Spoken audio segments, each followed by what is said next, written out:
tagata fa'alata 𝚘𝚑𝚙𝚢𝚑𝚜 ia fa'asolofa le oa ale lalo lagi male 𝚘𝚑𝚙𝚢𝚑𝚜 lo lea mana oga. Hallelujah. Praise God. Hallelujah. Tua. Eli.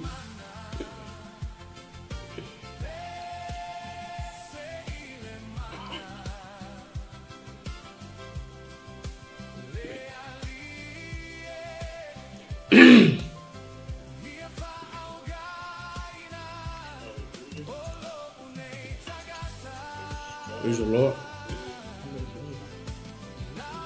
Amen. Tātou tālo. Nātou whakteia o ngā paia. Nātou wawhiatu se ko mori le ngā whaktai me le ngā whamanu. Nei tai au fōu le ia we o mai mo lau whanau. Whaktai o mātou o wia fia ma wia manuia nei aso. Sa mātou mawhute le nāwa yaso.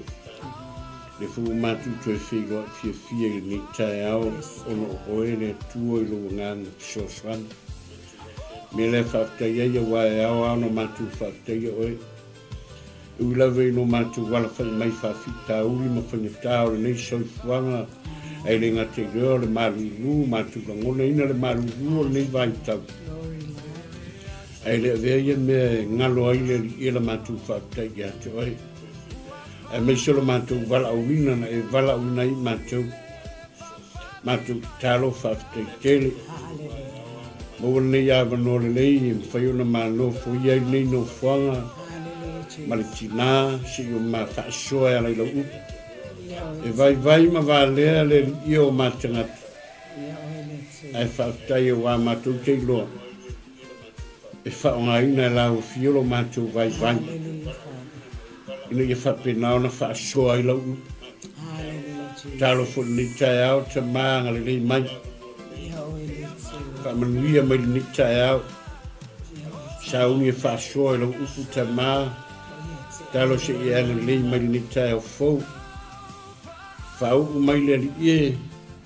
Ia ma ua maltina. Am teina. Am le more ngang pa ia sosan mai. Ali lau whau. Ka mie au mai moa. La tu umo la whapenaona. Maua se awanoa mata ma mai moa nei po kalame. Ia o talo anga le lei ma whamuia. Ia fo ia au na tofi.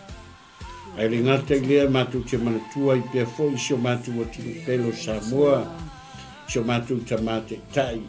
Ia meisa kāpeneta marwhainga malo. Talo whamuia Samoa sio mātou o tino pelo. Ono o Yesu o mātou wole ma wala awai. Hallelujah. Yes, Lord. Ia neri. Amen. Ia.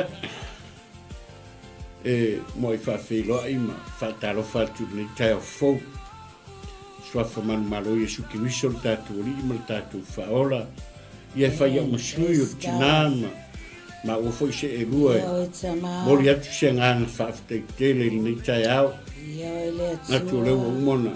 Mori le nganga whaaftei. Hallelujah, Lord. Te mao le langi o le au le malos, le au le ola. Ia e whaaftei sa moi lau tapu inga le nei tai au. Natu o le maua e oe se ola fia. Ia me se fwoi o le manuia le nei tai au. Whawhilo I atu whaatalo whaatu le nei tai au fau. Swafa manu malo Yesu ke wiso. I o le tātou ori ma le tātou whaola. Langa o ia lea na mafu ai le aso nei. O ia fo lea na mafu ai nei po kalama. Yes, hallelujah. Whatalo whatu I wō ma paanga. Wa papenao na maua le avanoa e mai moa mai ei mata mai ei nei po kalama.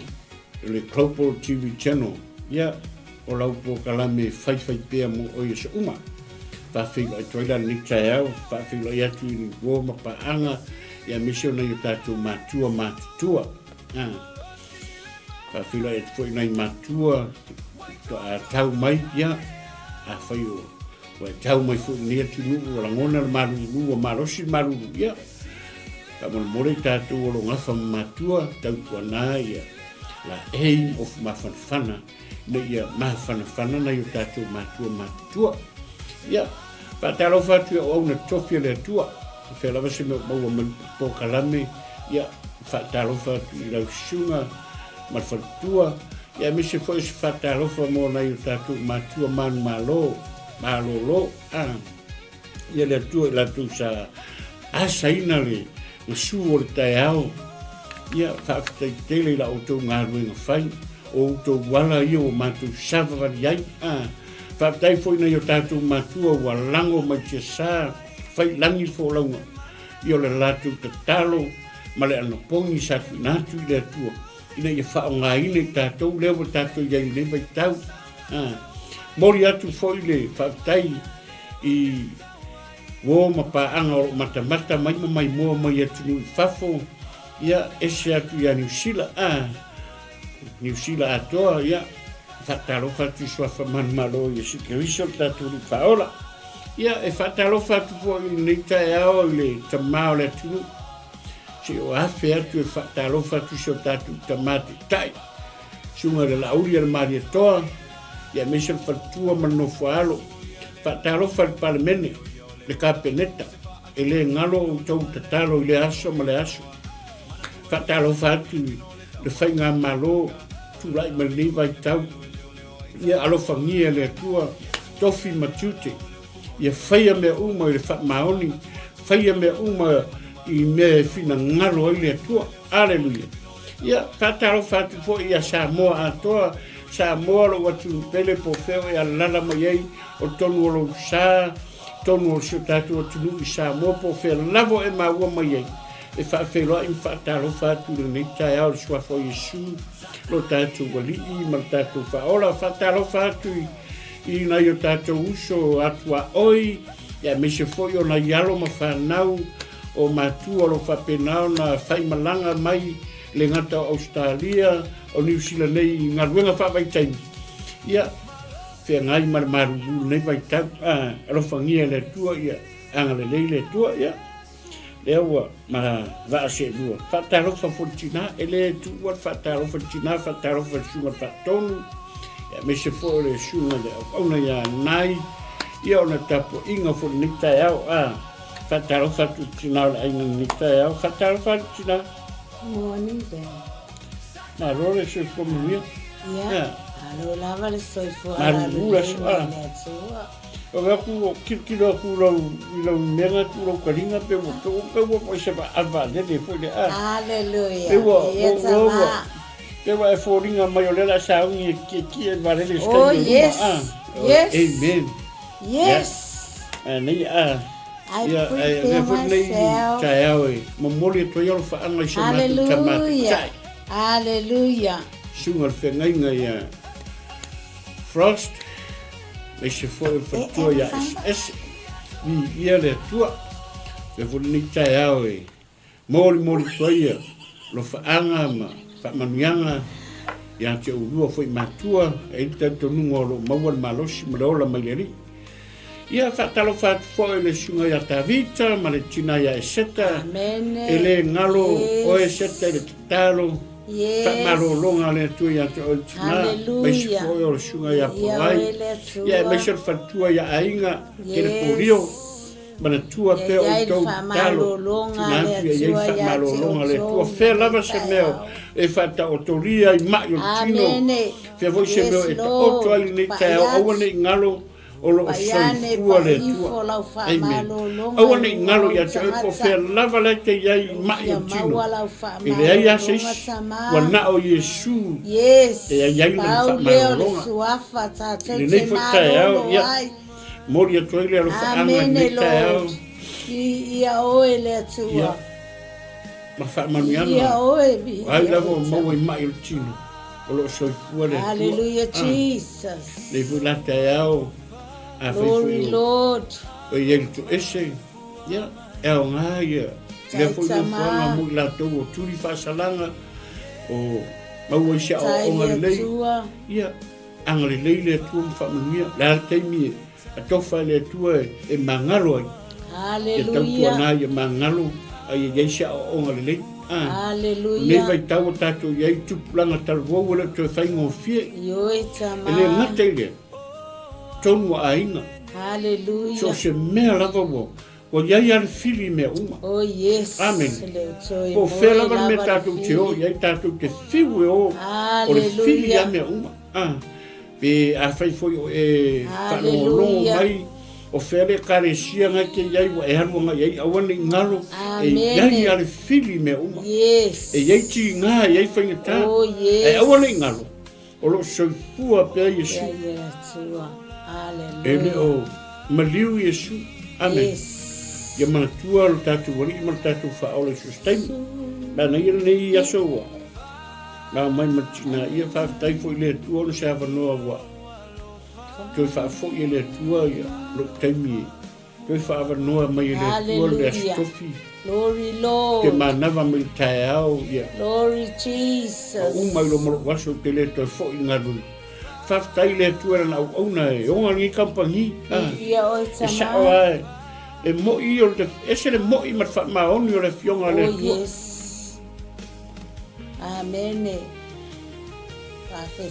Ai fia o ia Iova e whai e Iova ma wha maria le tua mana onga o lo roto. Yes. E whai e le tua me te manao iai.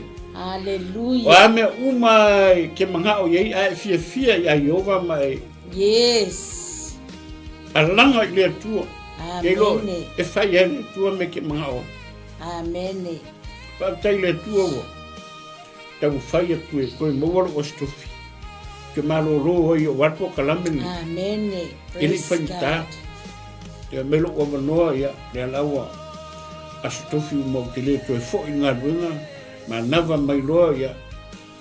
Umalo a sauni ma po kalami. Ia, o furi ia i fo i loma le stofi a tola tau. Whaatai le tua. Whaatai fo ia te oi lau te talo. Ia sa mana tua nei po kalami. Ma tua i o matangata. Whaatai le tua e sere le lei o le tua. Nei loa e o kākou o tangata leanga, o tātou o tangata ngasala, o tātou o tangata e tumu i whale tonu. Amen. E whaatai le tua. Na ia whaia mea sili mo oe ma. Amen. Mea foi le e lui ai. Whanau. Po whengaruenga ngā ke whengaruenga ai. Amen. Awane ngalo ia te oe. E iai la su sa e whaavanua. Pe a whaia ke whaia mea uma e whinangaro i le kua. Amen. A fia ia Iova e whaia le atua le vangoa e ke ngofu e mara sa. Pe a fia ia Iova. A whaarolongo mai fo iso o tari. Ia awane ngalo ia te oe e fia ia Iova. Nga whaavangoa le atua le sa e ke ngofu. Amen. A wavi ingo le atua. Amen. Mea le kāua ai mai ngai a whao ni whaasoa aritina. Yes. Ang taro le kuaku le atua se. E ia vango whai a kupo le ase me ke kango e whai o le se ngaruenga. Wa mai le atua kako ke ngarurue. A le afo se me po le ase vai pan mo le ngaruenga le atua po whea lavan me ke kango salua la pisi. Amen. E le whape whi au umatangata. E le perfecta umatangata. A le ase mea o le ngaruenga le kua o kofi o le kua ke ngaurua e mea au ngai. Whamaoni e ngā. Praise God. Te roa o kongu le tala lea ma le upula le tuspaia. A fia ia Iova. Nga kā ngāre Iova e whamarie o i mea mga oi loko. Te roa o le kele o mea ngai loko i lawa i kaimi o ka a. La e sire maanga ia. Wa whamarie le kua loko me ngā whila tala.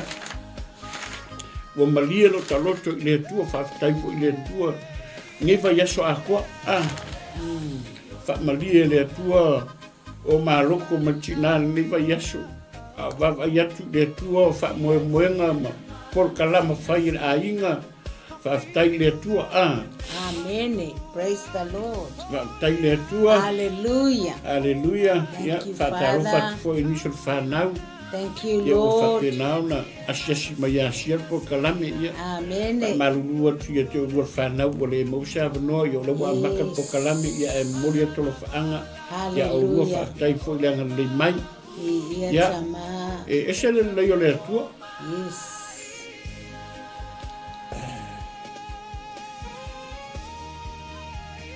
Ia tama.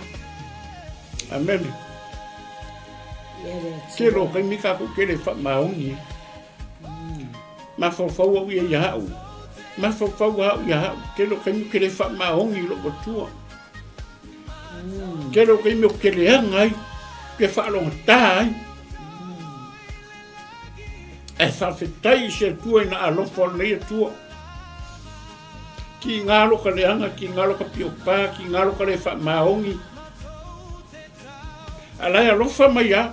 Amen. O fese kua e ke anga leanga, e ke ami leanga, e ke fai me leanga, e ke lea lofa iskami alaya lofa mai. Amen. Amu ia oi maha.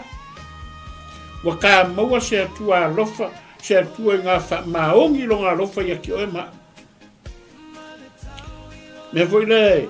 Amen. Maro se foi ne tai awa ka ku ke yori upole kualango le ua umang whatau hino ma ua e whatau.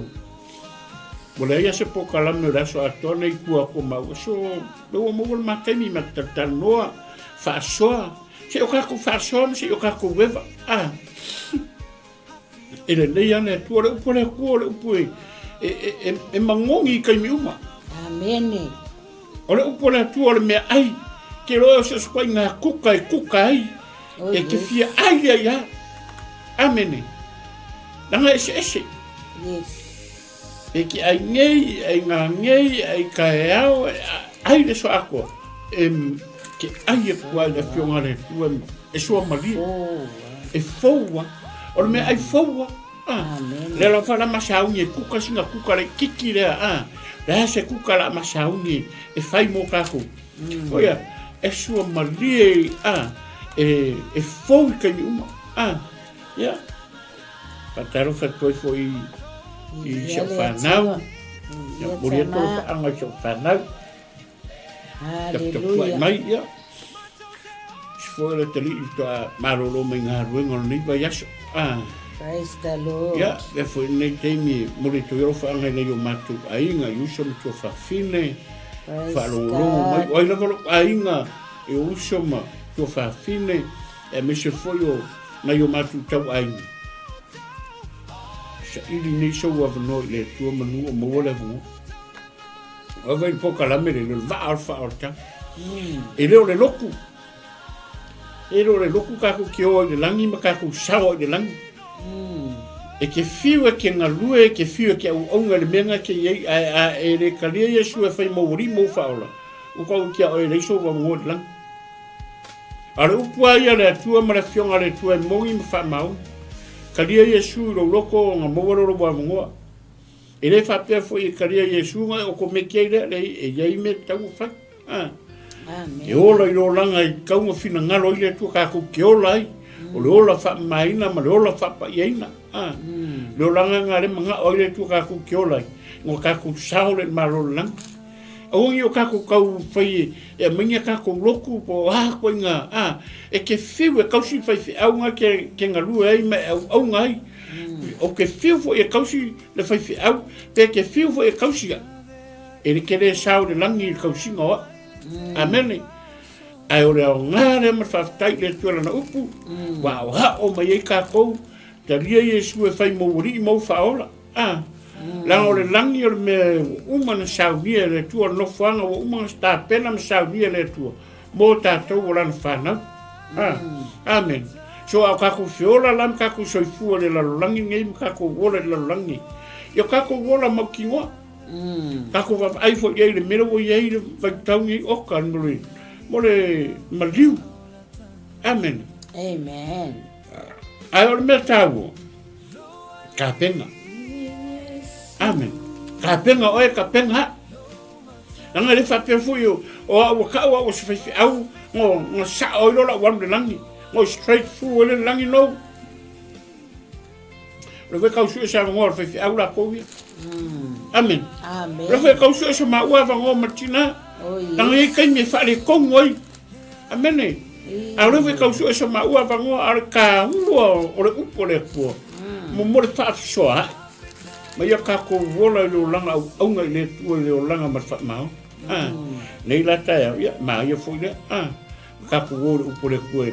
e le ia kaku kalkalango wala ngarua o furi ia ka ari ma le wa mai ala ngo e fato yo ka orfi or ko se va ila o le kwa me le kwa karkas Amen. e lo ngol ma kai mo tolu ma kai tongo ngala ahalu ni aso kaku faso ya la fa vi ma fa singa pes a vole ai foi producer ya la ma producer ma o ma ke pesa ma o massiva le la kaku me vole lo le sao tonga le wa ma o ke mi sao lo kore ba ke pesa massiva ma alanga le tua ya fa foi ma o vi inga le tua ke lo si menga samwa o tinu pela ka ke yo pole tu Amen. e se ma ia mo tanga te fai inga le Hallelujah. e lo Praise o si kai mi ke fa longo de la hunga e le mo le so fi fa Praise Amen. God.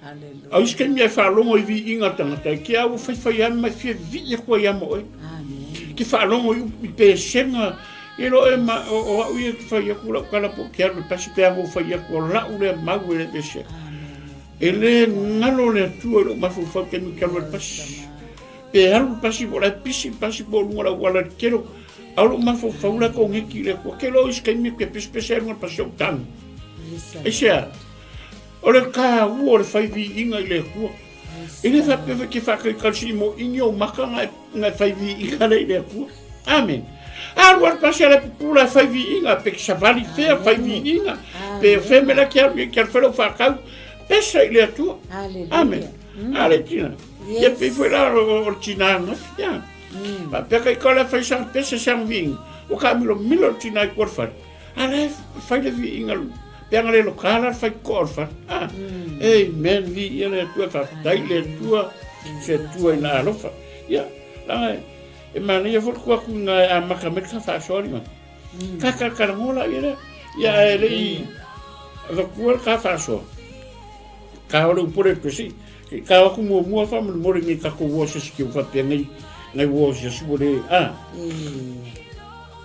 on sa mira ya fa talo fa tu le sunga ya o ku fe nga ya fa tai u le ma fa mai support mai fa tai fu le sunga te nga nai ya tama ava fu faton sai lango fa tai ya ia fatalo fatko le tofine ia ngale lei ma lole ma fuka mai ia le li silio nai manuia oe tofine familia le tua God bless ia malo la usungale renga ke fa church pray ia alo fan moli atoro fana fa malo foi le sungale fa festai le lango fatangi sai vai se ya malo ya le fatalo fa fe lo tu le chunga fatangi sai vai se mori to lo fa ang nei tae ya pa nga ngai ai mori to lo fa ang ya le ali na lo ya wa asiasi mai nei ya ke lo la ke le nga wa mai ya ke tonu ngai fa mania le tu le ta ko inga la fu sa haleluya fa fo ma ya ang le tu ma fa mania lo mai buanga ni aso ya la kokule ang ngoltina sei ka man makus amen ka ko kusinga wa bai lunga ya ai fai va venga le tu fai va venga le tu na fai le tu va venga yes ya ka ko kusinga ya nga lunga nga top sei ka ko ka ngo ya la kokule ngoltina ai ma ka me le mam tau haleluya ya tama lo fatu ama ka fetai lango mai ia le ali ia ole na ua umona fola atu ele tama na luenga e tato fata lo fa pole fato lima ya te to malava ele nei tai au ele mafai una ngalo o to le talo ia whaapenao na ngā lue atu pea le upu ale atua yo o tau loto. Ina ia whai mataha oso yo tātou wōlanga wa ai atu i le atua malona whina ngalo.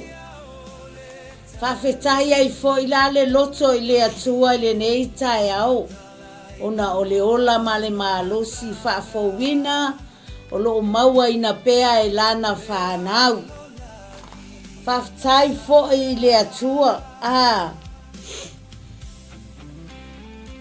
O aina ilu talo tato te au lia maile nei tae au. Hallelujah. O tato wala whaiae. O tato whalongoina le mana waola mai le atua. O wā venga na o le atua. Ele te tato wala whaiae le nei tae au. E wha foi ai lava la le vi inga o le atua. Whaaftai fo i le atua. Ona o lana whaamalo longa i o tatou tino. Ai mai se fo i nei tangata o lo whaata o tolia i maota o lawa o le ai o puapuanga atia. Iai le anga le lei o le atua i lunga ia te o tou. Iai lana whaamalo longa mana i lunga ia te o tou. Leanga o le tusi le la matahu mawhai atu ai le tae ao ni. Le galuenga nai tolu. O le whaamalo lo ina o le pipili. Li ia le li. Ia. Whaafofonga mai le au fia po le whanau pa ia whaatuatua o le ainga o le atua. I le nei tae au. O le a o whaitauina le a fionga pa ia le atua. Wo ae whaatasi Peteru mai o ane i le malu. I le tu aso e whai ai le tatalo o le tu aso e iwa lea. Ua ave foi le tasi tangata ua pipili. Talu ina whanau mai. Ua tu ina ifo o ia e la tou i aso whaiso. I le whaitotoa o le malu wa ingoa i le mata ngofie. E whaatonga atu i se mea lofa. E ulu atu i le malu. Ni ia le atua. Fai maile whapalangi o le tatou tusile nei tae au. Peter and John went to the temple one afternoon to take part in the 3 o'clock prayer service. As they approached the temple, a man lame from birth was being carried in. Each day it was put beside the temple gate, the one called the Beautiful Gate, so he could be picked from the people going into the temple. When he saw Peter and John about to enter, he asked them for some money. Pe tusa o le tā tonu lava o le tolu I le awa uli. Na o atu ai Peter ma John tatalo.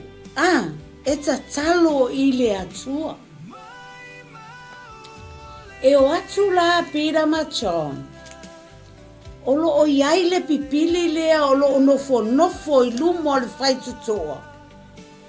O le whaitutoa lea o le malu o ngoa ia mata ngo fie. There was slow I lo malu.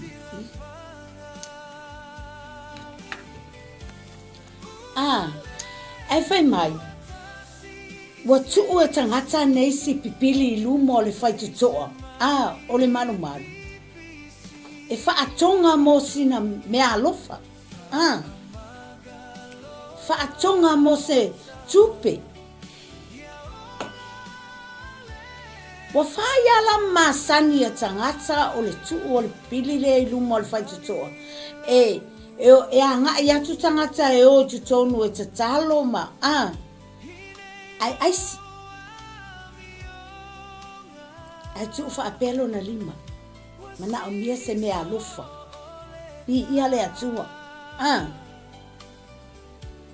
Fai mai. Wai loa mai ia. O Pēteru mai Ioane. Wai loa mai le pipili Pēteru mai Ioane. Le wa ngai atu oi. Ile malu. Amen. Ona whātonga lea o ia ise mea alofa. Ona pula toa lea o Pēteru mai Ioane ia te ia ua whaake atu. Ai mai ia te a. Vaa.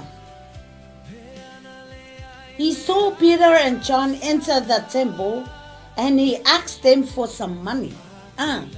Wa aisi. Wa ai oi. Wa whaatawa nau. Ia Peter ma Ioane. Mo se tupe. Ai ale tali a Ioane ma Peter na ave si pipili. Fai ma Ioane, tu sa o lea ua fai Ioane ma. Tilo mai lunga. Ma ai mai lunga. E fai le pili. Mai ona pula toa atu lea o le pipili. Fai atu loa ia Ioane. The man stared at them. Wa stare, wa pula toa. Wa va ai atu male toa le pipili lea. Ia Ioane ma Pēteru. Fai maila ia. Wala ngona ele pipili. Ole a fai mea lofa mai ne Ioane ma Pēteru ia te ia. Ai ua te ile pipili. Le fai mali fai upu lea mai. He stared at them and thought he was going to get something. O le ua iai le manatu ma le mafau le pipili. E au mai nei e Ioane ma Pēteru se mea lofa mo ia. Awhetai le loto i le ali. Ai oka se mea lofa te le na fai e Pēteru ma Ioane mo le pipili.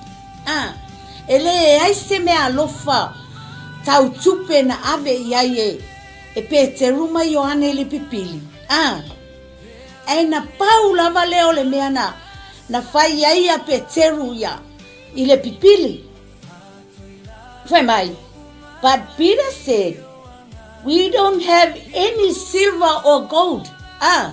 Ele ai se ario, ele ai se auro. O iai ma ua. O le tala lea Pēteru. Ele ai se ario, ele ai se auro. Ai pau lava le nei. Fai mai. But I will give you what I do have. O te avatu. In the name of Jesus Christ, Nazareth, get up and start walking. Get up. Tuilunga masavali. O le tua ma le tali tonu. O Pēteru ma Ioane ia Yesu. Lola tali tonu moni. Ma lola tua ia Yesu na te mawhaia o na ia whatu lai.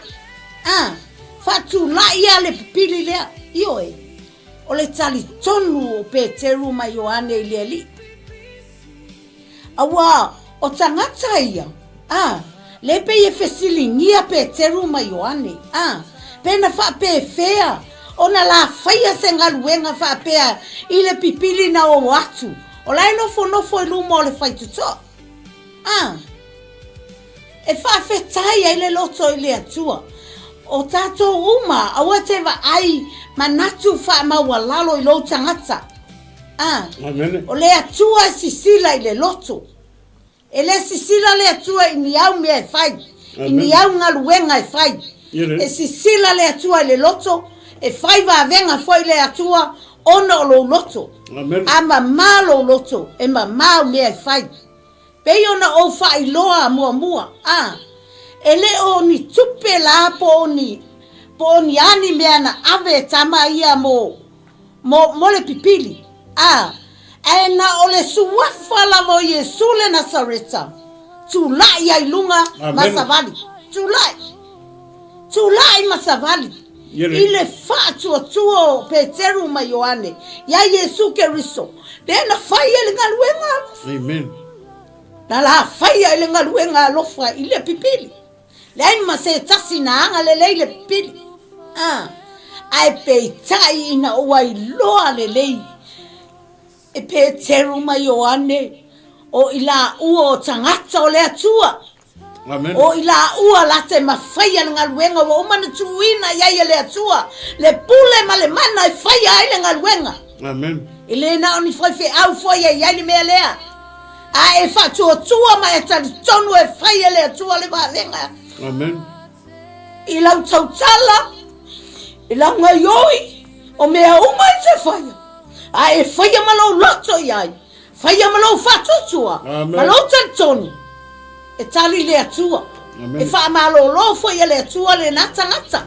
E ala I upu e tautala ai lo fanga. Ole anga le leila na o Peteru ma Yohane ya. Ile pipili. For my God. God changes everything.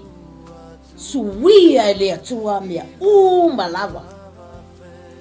Ole fe aule nana ave le atua. Eta watu ya Israelu ma Yerusalema malava. Ole fa perfectanga na Isaiah. Ya Israelu ma Yerusalema malava. Wailo o Israelu ma Yerusalema. E moi wailo Yesu. E leta toni.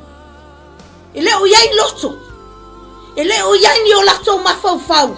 E mafai Yesu ona fa malo loi mai. Amen. Hallelujah. E mafai Yesu ona fa malo loi mai. Glory. Danga foi lai fai malon tatson. Lai fai malon ai loa. O lo fa pe na nga lei mai le tua ya te. Amen. Ale, fai mai le tua. O te mafai ona suia uma mea Amen. Amen. Fai le tua. Pe e te mai. Po lea lama se tu ai ngā mai o ya te oi. E whaia ma e wha malolo ina le nata ngata e ala I lo whatua tua. Ma lo talitonu moni ya Yesu. E suia. Pe o le ngungu. Amen. Nanga ngana nunu. Whai mai. O le whi auna na ave le atua ya Isaiah. Ta watu. Ya Israelu ma Yerusalema. Yo tofa malosi lima wangangase. Yo tofa malosi foi tu livai vai. Here is a message for all who are weak, trembling and worried. Fayatu ia loto vai. Ye ua loto vai. Ia o tofa malolosi. Aua tau te fefefe. Fauta. Amen. O lo o toa tua. O le ao o mai ma le taui. Masui o le taui lava mai le atua. E afi o mai lava o ia ma faaola ia te o tou. Ioi. O le fe au nana ave le atua ya Isaiah. Ta watu. Failo atu. Se atu. Ta watu le upo le atua. Awete na le upo le atua. Awete tamba faye falilo le upo le atua. Ta le upo le atua yona tangata. Wailoa mai le atua le falonga tatao Israelu. Wailoa mai le atua e leo nga wa Israelu le upo le atua. Leo falongo. E iloa le atua. A leo sitai le atua. E le nga wa le atua. E le falongo le atua. E fai lava me loto ya le tangata. Ala ya lofa mai lava ya le atua. Amen. Le lofa mai lava. You ready? Praise the Lord.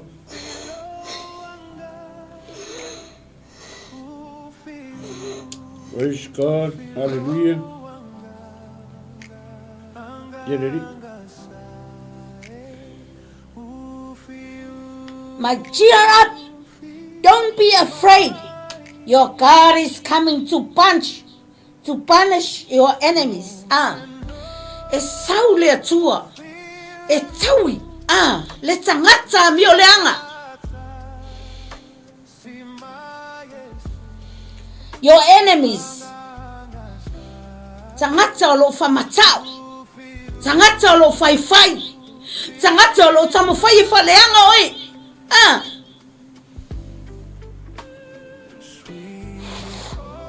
Ele aise mea ele silo fia ina ele atua. God will take revenge on them and rescue you. Ona whaapupula ina ai lea mata o eta wasu. E whaalongoa talinga o e tuturi. Wewa ai. Oro tango lea tua e toi whaalongo le tangata na tuturi. Ole tango lea tua e whaava ai mata o le tangata na tau wasu. Na lei lo se mea. Oka, ese lei o lea tua.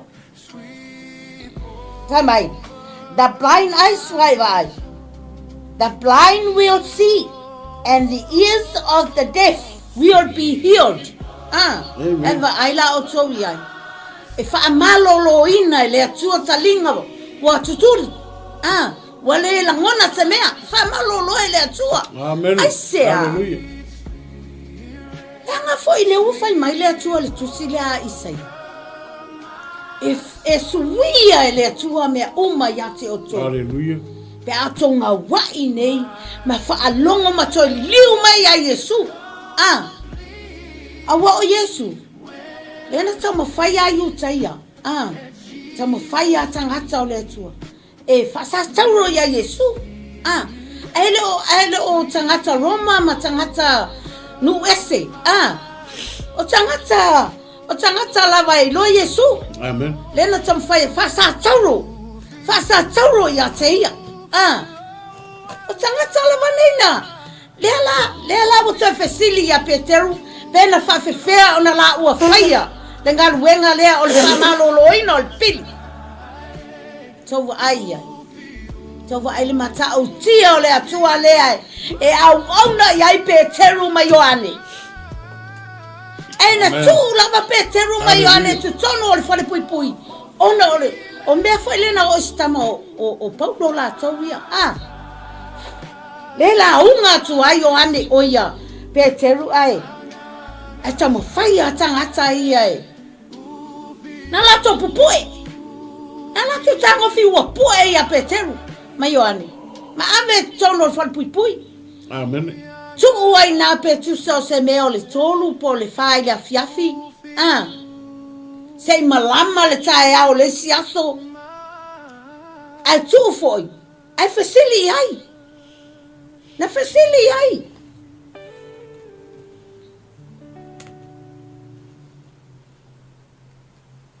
Amen. Ai fa fetai ale loto le atua. Iona va venga. Na faya ina tangata mama. Tato uma mama. Le ya masese sao mai le. Me ne ole ma. Ma ile ma fau. Ma ile ngutu. Ma ile loto. Ma italinga. Ma ile ngutu. Wa le ngutu sa wale tala ile fitawi. Ma ile nganga. Ma uma na tato uma mama. Tato uma tofu ama vai ngama. Fale tonu. Le ya se tonu msao. Just God. Na ole tua lava tonu masa.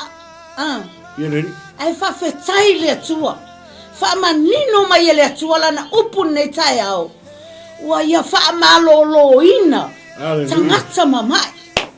Praise the Lord. Thank you, Jesus. Thank you, Father. Ona ia fire. Amen. Se va venga ola. Ina ia fa pupula ai mata o eta waso. Amen. O e fa longo le upu ele ta tonu.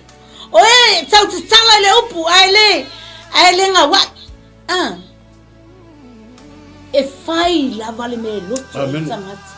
E whai mai na suia o mai le atua. Ese le lei o le atua.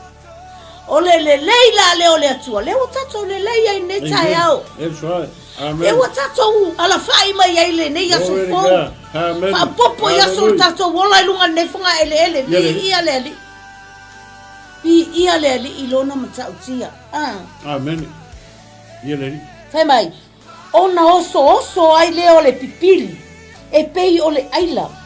E pese fo i le laulau whaiva o le ngungu. Awa e oso mai le vai i le vao lafu au. Ma vai tafe le toafa. Amen. Eva ai o ko le pipili. Whai mai nana tango atu lawa o Peteru le lima o le pipili. Le lima tau matau. The right hand. Whaatu i lunga. Get up. Stand and walk. Amen. Ana tu ai lunga tama loa. Savali loa. Whai mai na oso. Na oso le pipili ma aleluia vi ia o tama. Whawhetai tama i o wawenga. Whawhetai lo wanga lelei mai a te au. Whawhetai o i nei. Au na sa whaialenga luenga mo au. Ma whaia i ona o savali. O savali. Vi ia o tama. Amen. Bi ia o le atua ese lo le lei. Hallelujah. Ese le matango fio au ngaluenga mamana tama nei tai au. Bi ia o le atua. God is so good. He's really good. Ele lei lava le atua ia yaso uma. Au tato. E fe momo wa i o tato winga. E fe momo wa i a tato wa mio. E fe momo wa i a tato savali. Amen. Le atua e le suia. Nei, taiao, aso amu. Yes, amen. Aso umalava. Hallelujah. Hallelujah. Hallelujah. Thank you, Lord. Thank you, Jesus. Those who were lame will leap around like deer. Tongue once silent, will begin to shout. Water will rush through the desert. Hallelujah. We ia le tua. Praise the name of the Lord. Hallelujah. Na kova ai me whai le tua. Hallelujah. Taisu. Me o tangata mamai. Amen. Thank you, Holy Awane Spirit. whapea a tatou malolo. Ona wa ato toa aila i o mea tātou te whaia. Amen. Once tātou te malolo ai i le wha malolo ngā lea tua. Tātou toe a ngai a lea whaile winga tuai. Tātou toe a ngai a lea whai o tātou wa mi o tuai. Tātou toe savalia a mea na tātou o mai ai i la tausanga ma la aso. O tātou le mana tua le anga le lei mai o le tua i tātou. Wa tatou le whapea i fo le atua whawhetai tele lava i o wawenga. Amen. Whawhetai lo matautia, whawhetai lo sisili ese, whawhetai lo matangofia le atua i o mato wolanga. Amen. Ana le seinoa oe. Mato te le o mai le nei tai au. Mato te le au lia mai le nei asu fou. Thank you, Jesus. Whawhetai tamai mea uma te whaia mo mato wolanga. Amen. Whawhetai le atua. E pese le ngutu o le ngungu. Di ia oe tama. Wa toi matala lo na laulau whaiva ua pese atua i o vi inga nei tai au. Di ia oe le atua. Ese le lei o le atua. Wa wha longo le tutuli. Wa pupula le tawaso. Wa oso le pipili ai sea. O oe tama. Ala le seino oe. Ele o mai lau whanau. I lau le lei leo a matou le lei ai le nei tai au. Mi ia o e le atu. Amen. You ready? Bless God. Tu atu ta mama san whamari. Hallelujah. Kule hafo isona ia. Langona mama tau. Ia ele tama. Ia ele tama. Le alo male anga paia. Sisi atu o nei lima mafafoilovinga ina ia frane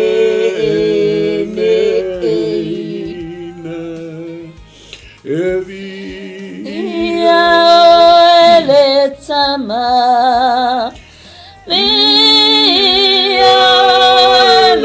sama le aloma le anga paia Hallelujah sisi atu one lima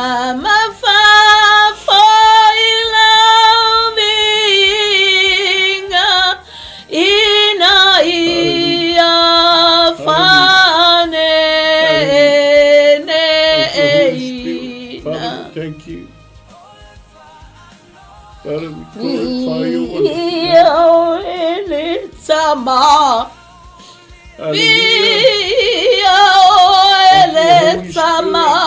Father, we thank you for everything you've done for us.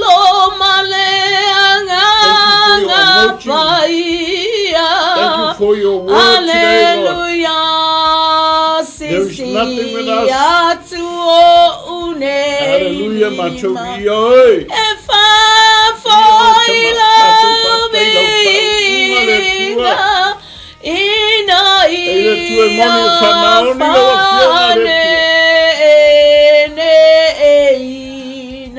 Hallelujah. Hallelujah, hallelujah. Hallelujah. Hallelujah, Vaa O Le Faaolataga. Vaa O Tama, for your te oilo vi ingalo mato wasu. For your te oile famanuma le faanetanga ye o wale netaya.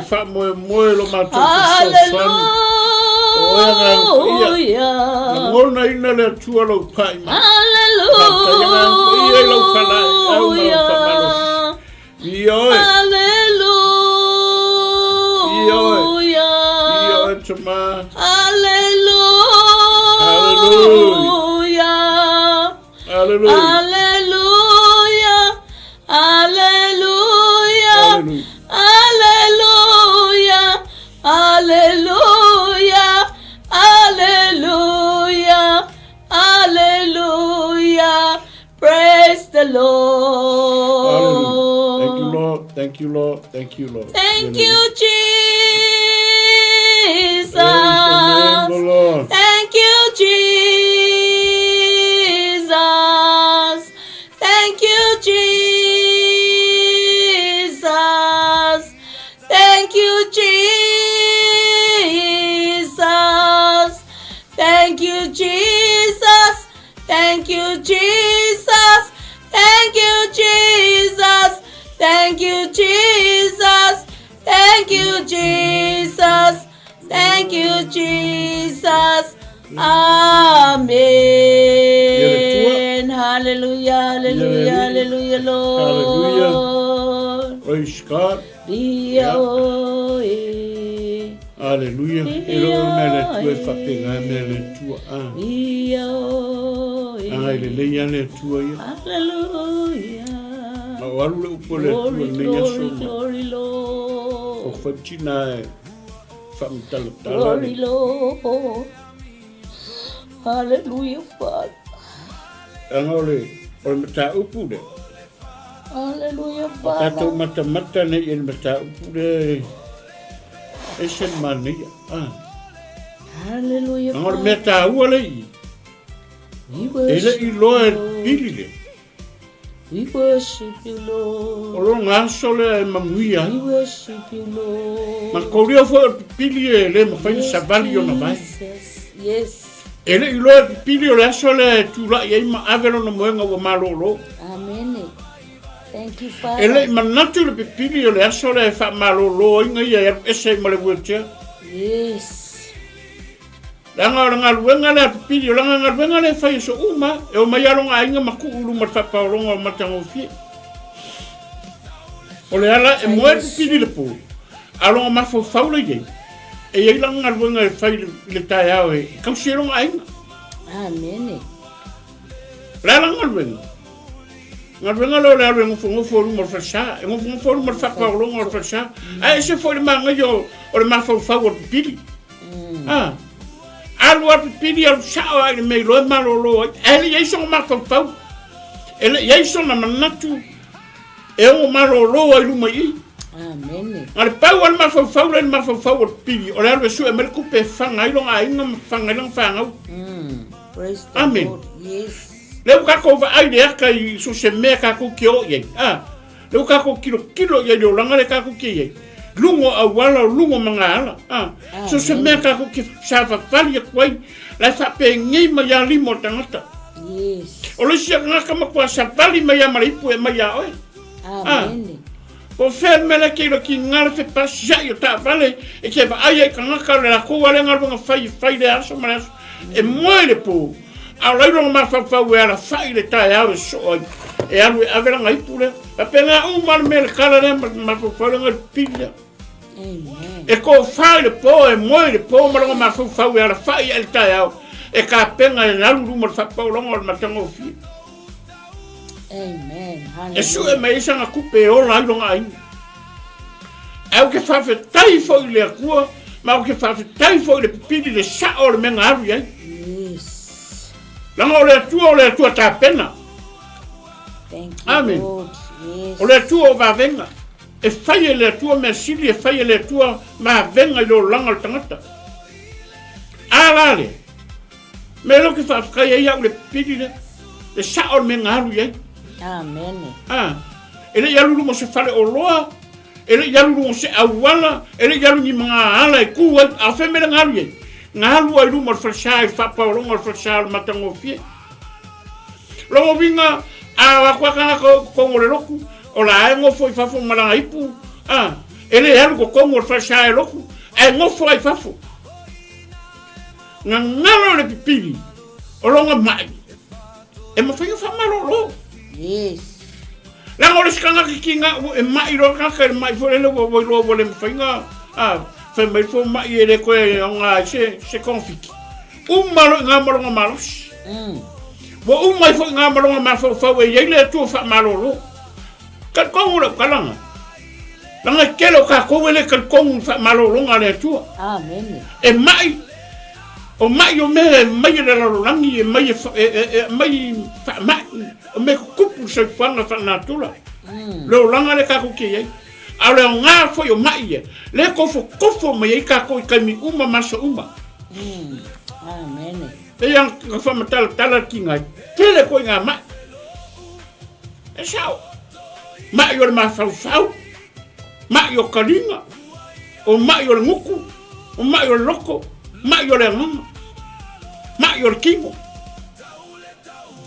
amen o le sila tangata e ola ma yo kingo e fai mai lo fo mai vole ese confiki malo nga malonga mafo fawe e ese mafo mo se pawa o le atu pena malo me nga yer pidida nga sawar pipili ngo fo mai langa nga fai so uma o fa paulong o matango fi Praise the Lord. Hallelujah. Ahora kai mi la mama le aso nga ko fai le tua pe teru mai ane o so mai ngai ro le lei ko pili ane ma pe teru sa e a kau fam kala kinga o le ba ai ma le pula ko a pe teru mai ane nga pula I kawas Le pipili. o ile pili kei loi o le mangaku ar pili e mai sanga kupe langa pawala me le lo mafufau mane tupi kupi langa le ya si alo ngo forma o ma se me ai ele manga se me ai e manga kupi mai se me ai fa tai mo se me ai kalia mai e sal me ku da ku I amen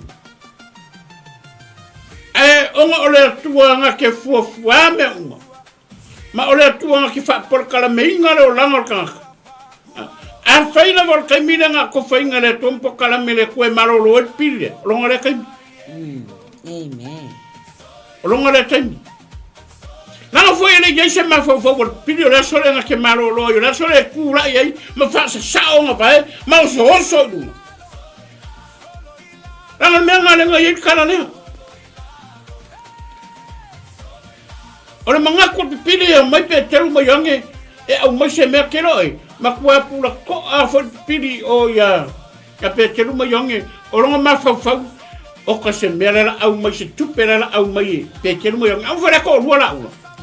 La que le se me mau mai. Au ke i le pili fa longo ku. Ele se au. Ele se a rio. Engole. Ngara sua fo Yesu. O e fa yer ngame. O ka ko fa yer ngame. O ka ko wa ku le wala o manga mia me se tangata so swangi. O e fa e yo di mame talo ye. Il soit for Yesu que malo lo. Amen. Praise the Lord. Il soit for Yesu e que le sawa il mele. Que lo. Menga le mo ka ko kimini. Lo langa nga mar se fonga nga le mo ta to kimini. Nga ka ko wo ko falsa.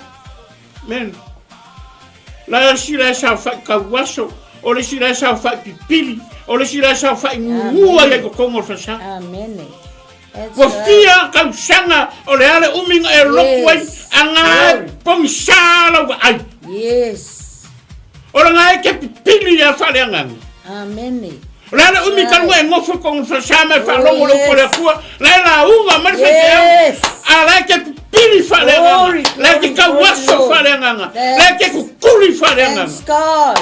Thanks God for your word. Amen. Yes, watu yo tangata. Epa ia lava oile tua. E mamma. Ela fa ya quello de como fasa. Hallelujah. Anga como fa fasa de vela. Glory. Yes. Thank you. Ela não foi confessar o langa ele fa pa inga mole tua. Father. Ela não foi confessar ele fa ngalo o langa au ngai le ku. Thank you, Lord. Para ela fasa o kupura o e wa lo. Yes. Ela fa ngalo o langa mole li. Enga kele o lo langa mela ela fai. A vi ka ko maka I le pipili le. Ngalo mar pongi sa o nga ma fa o le sole malo lo ai. Amen. Amen. Aso uma ku sole fori mo yo la ka mo yo la alu de lo.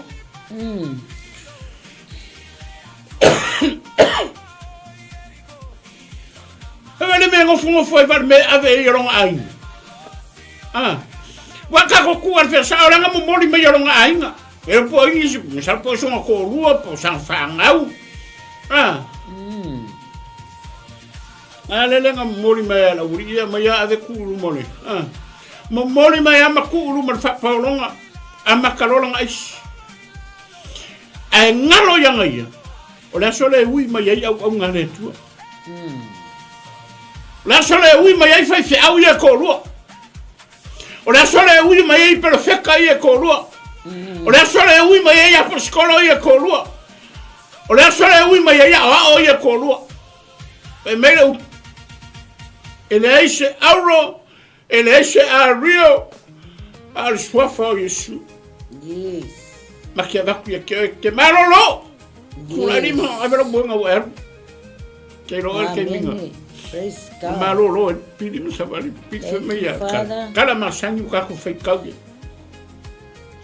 Me ya ngakuru ngamos. O fa fetai le tua. Wo soso. La fa o malolo pidi a sili fo. E non me ala ka ko. Le wo fa sili fo. Ui, oinga. Kakara o vai ngo fo mo lo maka o fiela le ngo. La le sa mo fa la no maka. Kaka yo ko. Kakaro. E sa mo ngo fo mo fa la tanga la o ko lo ko bo le am se me ku. O kala nga fai. Le ma fa. Le ma fa sa wo ngo fo mo fa sa. A wo le alu la wo kele pe alu se manga ala ngo fo ai mo fa ai nga bio. Amen. That's right. O fa fianga kudian kana kai I ole shopping center. Fafia ngai fai kangaka ese marau kawan. Fafia ngai kulia kangaka makongo lelo. Fafia ngai kulia kangaka ngai ngofo kukongo. Praise God. Au ngale tua. Praise the Lord. Fafia ngai kulia ngai peya nganga ngai. Amen. Keroi. Peya ngofo ya korkelo kangaka ngai ngofo konversa la pongi safa le nganga ola tu mafofa. Ele mo iwa kadia Yesu e fai mari mafaola. Ala vengo ngofo pongi sa. Leo ngofo le malama ko kongo fa. Amen. Ele o malama ilo langa kaunga ola. Aisha. Langa fu yesa le mela ya wao. Esa le mela mau ya da onga. Esa le mela ngofo ngakale. La yele ni kilo esa ngaka ya kongo lo. E ngofo marka ngako. E ngofo male ni le kongo lo. A fa yo la mai fa le nganga nganga. La mai fa le nganga mafopa. Amen. La mga umiyan mamosusa. Praise the Lord. Hallelujah. Mga nga mga alpide sa vali. Pafia kulunga. Kafia kamoe. Ay, le mfai asya. Ya kamoe le pili vai. Ele mfai kulunga. Amen. Asa mele pese. La fia kamoe. La fia savali. La fia tulunga. Ai me fai. Aisha. Nanga lo fai lo pate como fai. Ele fai lo mata fai yo e ka mo fai. Fa malama yai. O le mele kanga. A fai le que no se so mare lo ku ngo ki ngalo lo ko lesaka. Kau yai me kau yai. Ha o ye no pole ku. Fa ro yai me kau mo fai.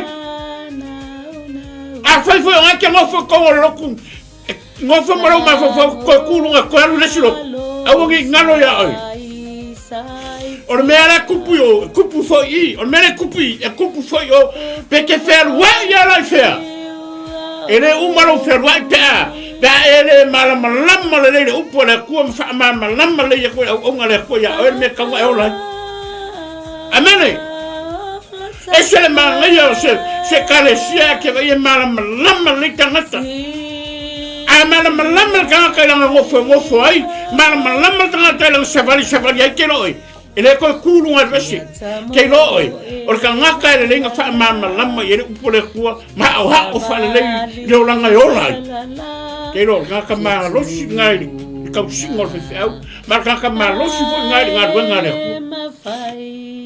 Ang kira nga kakolo wiyet kemini. Ki nga lava nga o e ki nga lava nga fiso swangya. Pero se kako nga wanga fu kako fe au la kulyo kanaka. Amen. Pero se kako nga wanga. Ba na mai pe kero mai angere ngomai. Ele yo mai akuri esele, ele yo mai kuri esele le kanaka le maru mar fa longa le ai. Ele kuria. Amen.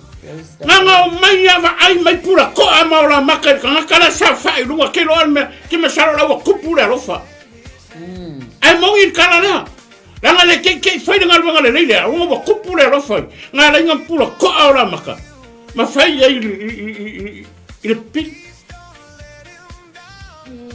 ke ro ma ngi ngare ola ngare ka so ku mo le a e ola mal mai la o nganga le tu Ola malama. Ola lore leile me ke ola. Ola me ke ngofo ko nga ngofo ke ngofo ai. Ola ko nga savali ai. Ke loi. Mele ye wo.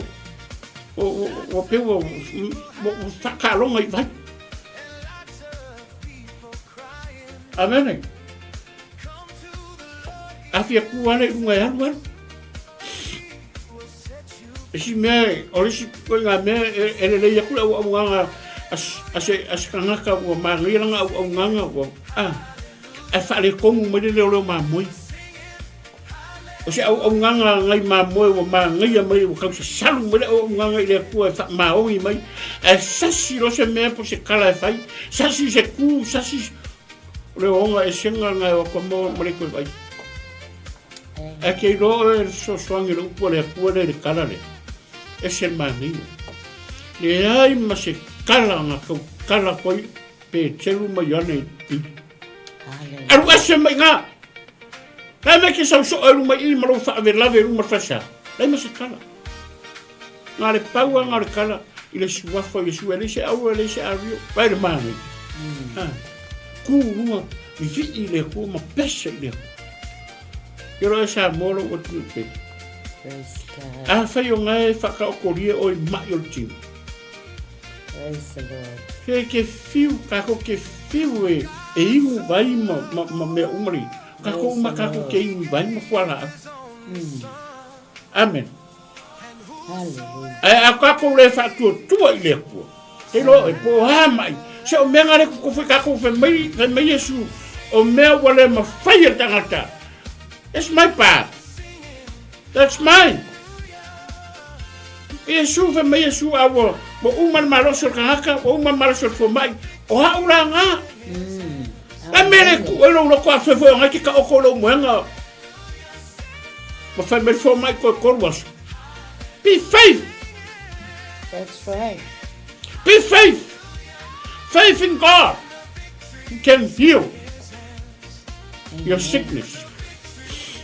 Amen. Amen. Ke roi, whātua tua i le tua mi whai i le tua wha marororo mai. Awan, ave sero ma fau papel wa fai mai fo mai wa uma o le se maros ke fai ma o ngara tala le. Fai so ala tala le o ke fie fa. I se uso le ka o kongi o ta. E fa fonga le kula kala. Le momor fa ku puoi. Se uso le mo umin ka o konga koma. Hallelujah. Wo mai fo mai fai fa fia ma ku kala ngwanga. O la uane tala. Amen. Glory, Lord. Ele ai ma se pawa po se pule le tangata ke fa manga i pe e sengi me e ola i tanga. Se vanga u fai mai le tua e senga e se. Man. Ke lo o ele ku fa maro loma. That's right. Amen. A ke lo e. Ele se lo kwa. E fai umale se lau pa senge 100% o treatment na fa mai. E ku mai ai ngai fai la kom ka fai yo liki la ka u le tu ma ku le tu ke lo e a kali mai le ku wani ke lo fa me kala fo mai ele ko bo kansa man ma fa fa o ko konga me umar kingo lo ma fa mai ku mo yo yo lo fi vai bo le ko ya nga a fai foi a ko ola mai ma ke mai bo le nga bo los lo ma fa ma wala kala ku le tu fa le ku ele ya si pule ku sa mo o lo pu. Amen. Faile treatment 100% for my wangila. Ka fia koe maua mea fo mai ka fai ala ko kalai. Thank you, Jesus. Si le ple malo si o se uso la wi ki fa fetai le tu. Amen. Le foi la fai a fa fonga mai foi ka ko ma kua ma ka ko sa mo. A veces se era ko koma. Awar fa se ia awar pa se ia wi fa lo fo mai se i lo le fa nga no.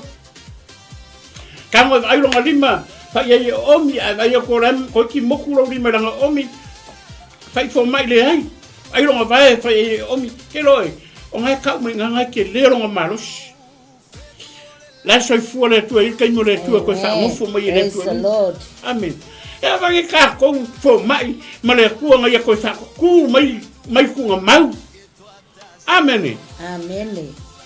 Ko sa ku mai le tu mai ku nga mau ka. Hallelujah, Jesus. Ele é singa que me fai ele fai estangata é me fai ele tua le mana fa malo Yes. Awe ka o ko lo muenga awe ngalo ya oe fa ya le mana le fa malo longa le Yes, Jesus. ile mana sua fa Yesu ma ki fa pe aku ne chaya kula im ave lo muenga e malo lo sua fa Yesu Amen. fa tu ile tua bakal komu le tua ke lo en ma ngai ngore kala le Thank you, Jesus. ele ko fa kala ke la we mam la markala pa wala mengo mga o si fa makala le mele fa ma akile la sikka lo langa le ka ko ke yai ma se fuanga ko ngo karisia anga kele la ngofu kawaso kele la ngofu kukuri ngu la ngofu ma ya ko kom ai lo mo fainga malo lo asia Amen. langa lo yai le fa malo lo ngale tu e fa malo lo mai lo yai la ta mai le tu e fai ele ngarwa me la sa moro wat pele ni Yesu Malika. Awe keika. Amen. Hallelujah. Awe keika langa fair ni foi amo kanga fa makalaklo testimony ya we my life. Langa lo silo lima mo fa pe o ga kaiola va venga o le tua. Amen. Glory. Yeah. O ga kaiola va venga o le tua le mo mau su matu ainga. Yeah, le tua. Fa ku mal ku mau. Glory, glory. Furi mai laro la au. Amen. Yes. Furi mai ngara ainga wo. Mo al ku ula aya. Afai le tua lang fa malolonga mai au kinga. Praise the Lord. Amen. Praise God. God. Ku mai ngal ku mau. Yes. Tell me ava fan mai. Kala fu mai wo le ai. Ake lo. E si la fiele tua isi ngal alia. Thank you, Jesus. Amen. Yeah. Mo yo mo liwa kinga. Thank you, Lord. Pero la fa kai le tua. Ele ulo e uso mo ko fa fi wala ko lo sa lo kinga lu. Ara mo venga le fa tina. Amen. Ave le lo. Ta rir faaolataga. Amen. Amai ngai. Ma yai. Kei lo e la kala ke le funga ringa malosi lo to kinga ruel ngal. Amen. Ese. Tanga wo ta tolu fa malolonga le. Amen. Ma wo ka kongu le ko le se me fin ka mai le se me le kali mai le ko ke. Yes. Hallelujah. Amen. Glory, Lord. Ui lava fai nga le tua. O fai aku le tua.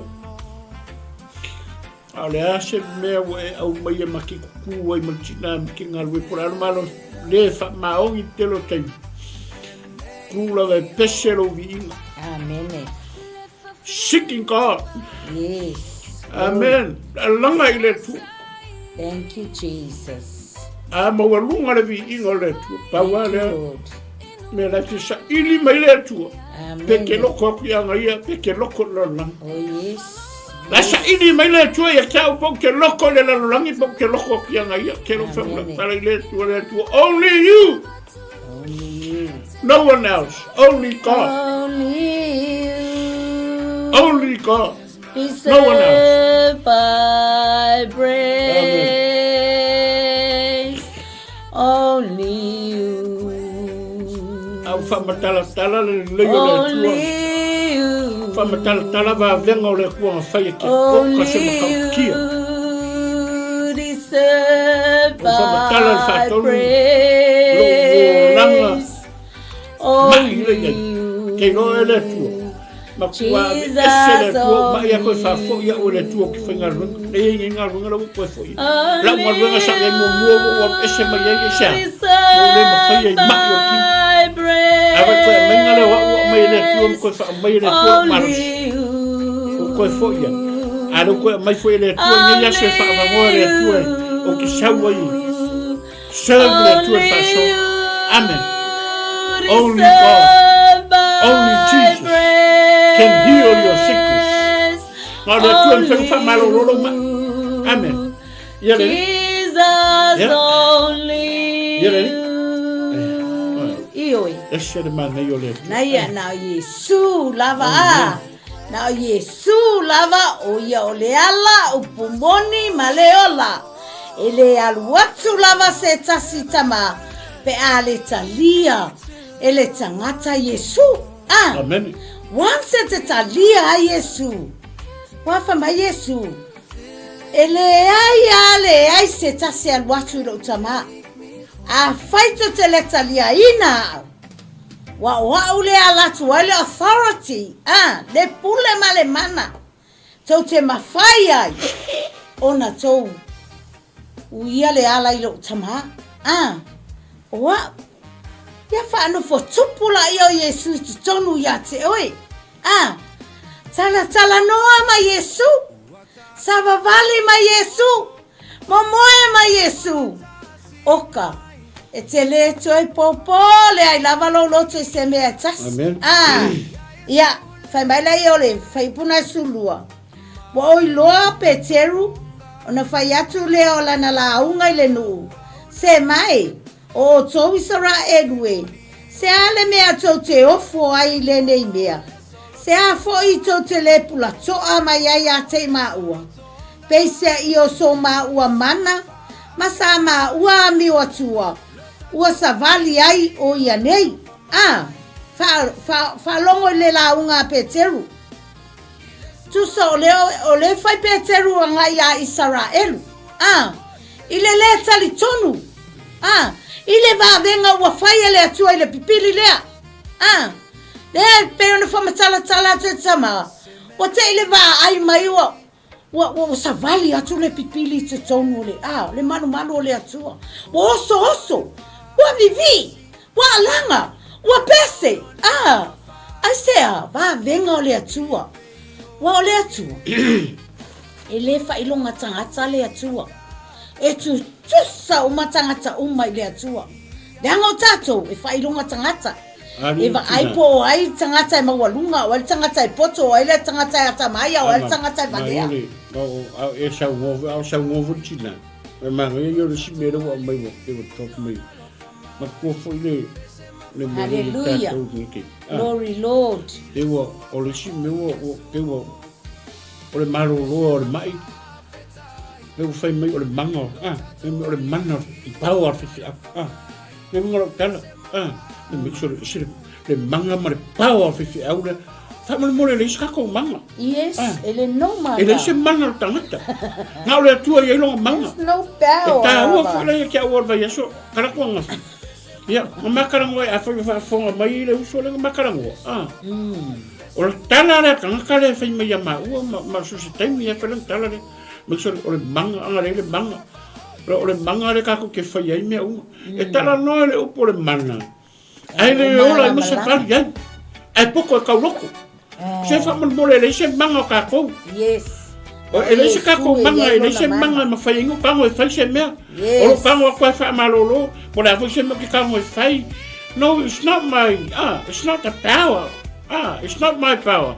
O le pao le atua ma le mana o le atua. Yes. E mo ia e fai e au le ngaruenga sa tino le ngaruenga.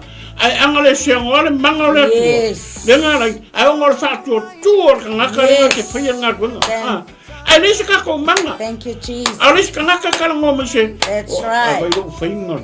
O le ngo o kango. No o le me. Ma ke le ka mbaka ngo me si so nga vai so ni. Sorry. E karango me ya langane karango le manga. E puse manga fa me I. Ai ele se ka ko manga fa mo mo. O le manga o le tua. La mo le manga fai va venga o le tua. Ni linga ku mai ma ku pili ma fa longo fe ko fa ma kala tinga. O le fai ko pe ke mo yong va venga fai ile manga so fa Yesu la ka. Me o so fa so fa Yesu. Ai yo longo vinga. O Yesu e fa kingo e pe kelu mai on. O le spafo Yesu nga marolo. Ale fa sini ka. Lo ko sini le moko ka mui. O fe menga lua mai ile. Fe menga lua mai ile nga o manga ai. O fe menga. Ale o manga ngolo. Pe folinga mai e masalo. Masalo ta. Fai ngol fesili. Ma si me pe e sa winga fa ya. Pe yo se kwanga fo malo nga le ka ke te mi. Amen. Yes. O ye fo ye se me. Oye foi esse ngaru. Yes. E fesi o se aruar si la ngai. Si la ngai pitola au. Fai la ngai pikola. Ai. Ela no ka ku fai me uma. Ongo le mano Yesu. Ongo le manga fai va vengo le tu. Angale se ongo le manga le. Le manga Yesu. Ka ku kene fai fesi me. Yes. Ele me fai ma o makalango fa pe. That's right. La makeva makele lo se me lo ko le ko. Makire malama. Ai o le mana le o le tua. Le mfai ngo makala ngo e fa mai fa vai pa. Hallelujah. E fa nga yo manguku makala ngo ai. Yes. Fa nga ma fa makelo ma fa le upo le tua. Yes. Le ngo mfai makala ngo. Anga le se no le mana le. Makele ngo fa. Yes. Nga makele mfai se me makele lo. Yes. Amen. E whaftai a Yesu I le mana I le tui le mai I le whai eo kako whai se ngā rui. A umarong kako whai se mea I le mana le. Kako whapea ifo le. O kako lavo au auna leo. O kako lavo au auna le eise au ha. Ai whawhetai nganga pa ia whawhetai a Yesu. I longa te soasoangi mai. Nā ia ka. Hallelujah. Ole atua o Abraamo isa ako mai ako po. Ole atua o tātou tamā. Watu ina atu ia le mamalu ilana au no Yesu ia waai. Le watu ina ile atua le mamalu ada. Ia Yesu na te whaia ai le ngaluenga.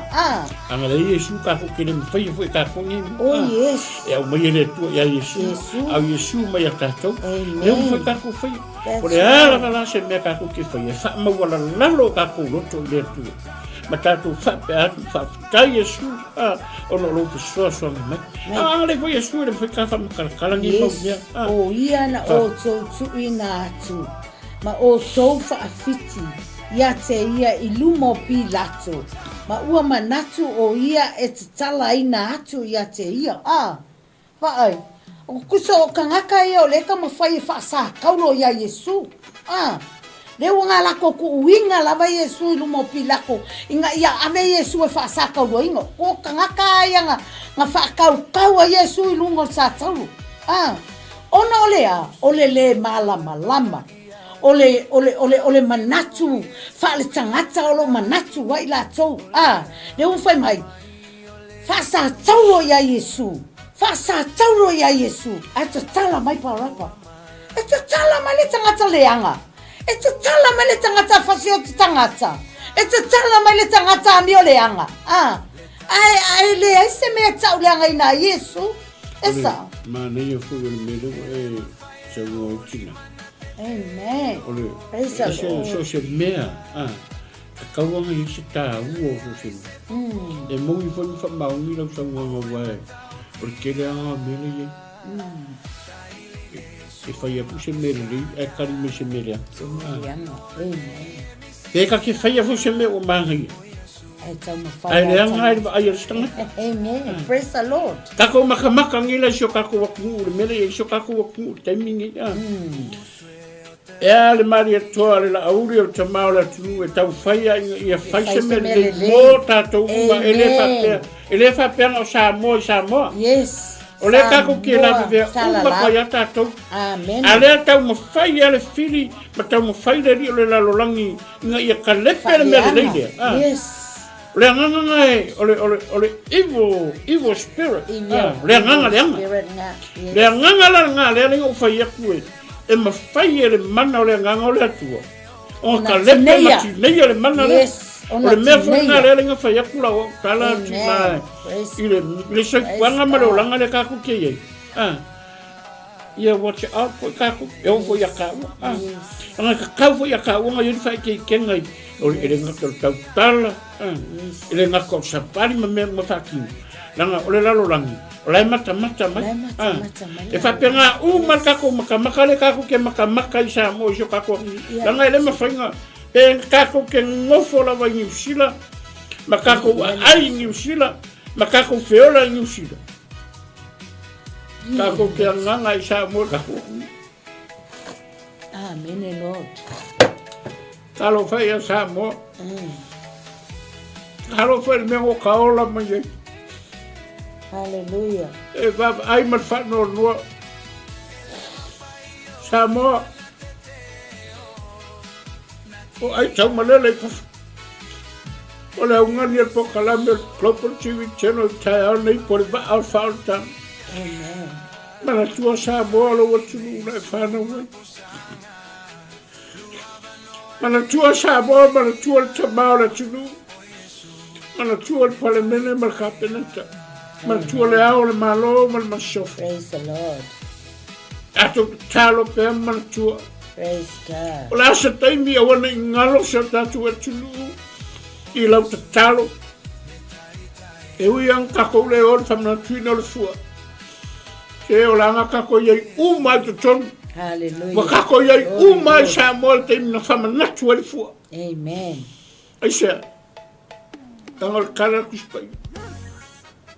O le mea iei loto iei a wala e whaia. Amen. Amen. A o whafonga mai fo tamau le tunu. Praise the Lord. Alo whangia le tuolo tulai mai.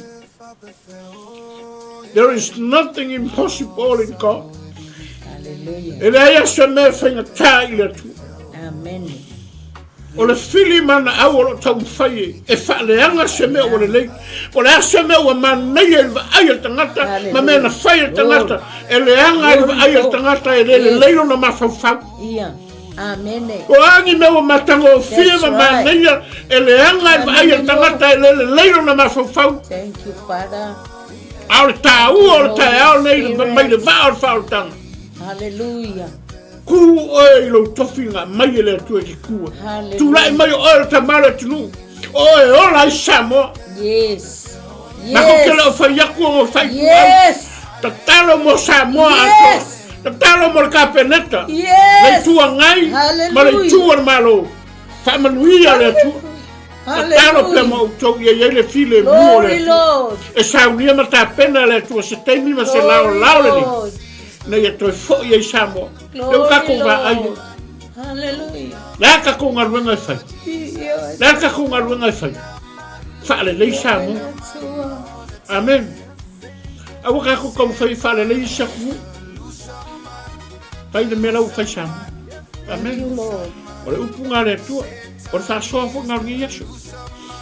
Kako wau aia kapua ngā mao kou. Tātou fo ia e kere kako oi whaloloa ma me kako ki oi. Kai kere kako aku le e sa wawari ai a ngai piri fo ngai ngai. Se pe ke roa le aua whai fo I sautala. A le sau tupe ave iai. Just say bless. Ke roa el tala le whamere tangata. Pe kongi aku pe lewa ko se mea. E ke whalongo el tala leo. God bless. God bless. Oi ngā la kako ke roa. So la fo ye no la wori la fa le ku. Ele o kako ke no la ku. La fo ye no a homeless day. E mala mai le tu. A paua o le langa ma se fu nga wo o ye. La kako me fa. Tato ta talo ke. Kako wa lo fa ye ale ave se tupe kako kakalo. Amen. Ma ngai nga ruanga fa ye pe tero mo yone wo le se auro le se tupe. Wo le se auro le se ario e nga swa fa Yesu.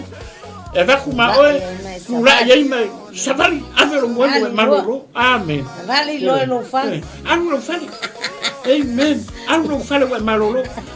Oe foi ngari kei de fari mai kai auni, I le mano sua foi Yesu va fa pea. Avero moeno e maroro, maroro, in the name of Jesus, healing, healing by faith, healing by God. Touch them in the Hallelujah. name of Jesus Christ. Yeah, sa moro wa tinu pele, ale aso ua sasi. La foi se tala o fare tono nei aso. La foi ne ai. Hallelujah. Ma tu atu na. La foi sa fa fonga o pa o vale pe pa o papa. De ai. O nau nau. Le o tatu ngaru ale le ko le tu. Ya ai. Ke koe. Mo mori atu ya. Le fa malo ma fa tai. Fa tai la tu sa lo fa mai ma mori mai er feedback o le o nanga le Vaa O Le Faaolataga. Whaftaitera o mataro ia angale leile atua whamanuia. Whamanuia atu le sunga ia le moe. Au tanga vaia. Ia whaftai. Whamanuia le atua pasta. Ia ila angale leile le atua le sunga. Whamoe moe fo ia angale leile atua ma. Whamanuia ila whaunga. Hallelujah. Atai tuna peset. Pai tuna le matumata mai. Le sunga le whangainga. Paulo. Hallelujah. Lo fatu lo sunga. Ia le. Hallelujah. Ya, boleh mau aku sia. Ai. Macam-macam mai ya, tai foi lo sunga le. Pulo lo mua. Lo va ser lua. Boleh tu lo fanga famaniana. Thank you, Lord. Lo fangia le tua lo sunga ya, au apel malosima. Leola, ia walta tu ino le finangalo le. Ia ke longa le. Fonga tu ai le upu. Ole fasonga ni yasu. Famonia fo le tu tina tu sa. Ole tape nanga le yasu. Hallelujah. E se fosse faso ia la. Foi stato tal. Wa o ke lolo mo. Porque que a cor kai ka roi pula. Le sa fara ku kultura. Ia la festata ali tina. Ia o ka peko isi se utara ta fifa. Ia. E laua. Umon ma na po kalami. Ia. awe e te ita. La fu se tala o leila whafonga. La fu se tu masianga o e whafonga me o leila o e whafonga. Le tua knows us. Knows our heart. Lo fangia le tua lau o nanga.